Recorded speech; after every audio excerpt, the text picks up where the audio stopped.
Taliraw ang kamay ng COMELEC sa paghahabol sa mga local candidate na di manoy umiepal sa mga graduation ceremony. Hindi pa kasi campaign period ng mga local candidate na magsisimula ng Biyernes Santo. May report si Julius Segovia. Si Manila Mayor Alfredo Limang panauhing pandangal sa graduation ceremony ng Timoteo Paez Elementary School sa Tondo, Maynila. Siya rin na nagsabit sa 10 honor students ng medalya na may imprenta ng kanyang pangalan. Kung hindi siguro panahon ng eleksyon, siguro hindi natin makikita sila. Maayos naman po yung pagsasalita nila sa harap, walang halong politika po.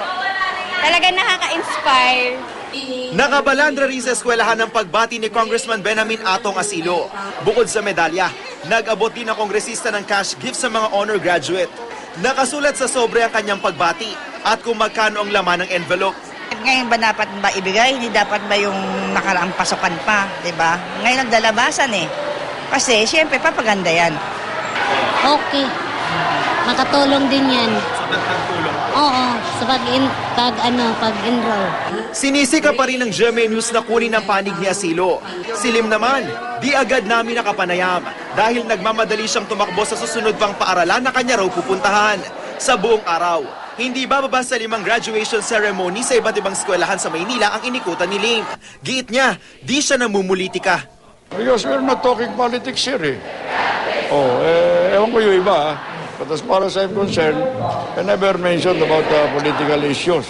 Malaking hamon para sa Department of Education na masalang maigi ang intensyon ng mga politikong nagiging panauhing pandangal sa mga graduation ceremony. Sa ngayon kasi, wala pa raw talagang malinaw na patakaran ng kagawaran kaugnay sa pamamahagi ng medalya, diploma at maging ng pera ng mga kandidato sa mga nagsisipagtapos. Ang tiyak lang daw sa DepEd memo, bawal at maling-mali na magamit ang mga graduation ceremony para mamulitika. Pero ayon kay DepEd Assistant Secretary Tony Cito Umali, binabalangkas na raw nila ang mas malinaw at konkretong guidelines kaugnay nito para di na masamantala ng mga tumatakbong kandidato ang pagkakataong mangampanya sa mga graduation.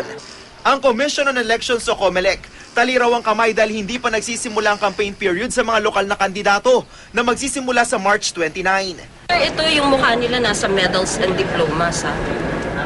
Okay na. Binibigay sa mga Hindi mo naman mahahabol sila ngayon eh. Walang masama doon, sir. Hindi, napakasama. Pero hindi namin kayang habulin. Ayon pa sa COMELEC, hindi raw mga kandidato ang posibleng mapatawan ng parusa, kundi mga opisyal ng eskwelahang nag-imbita sa kanila bilang panauhing pandangal. Julius Segovia, GMA News.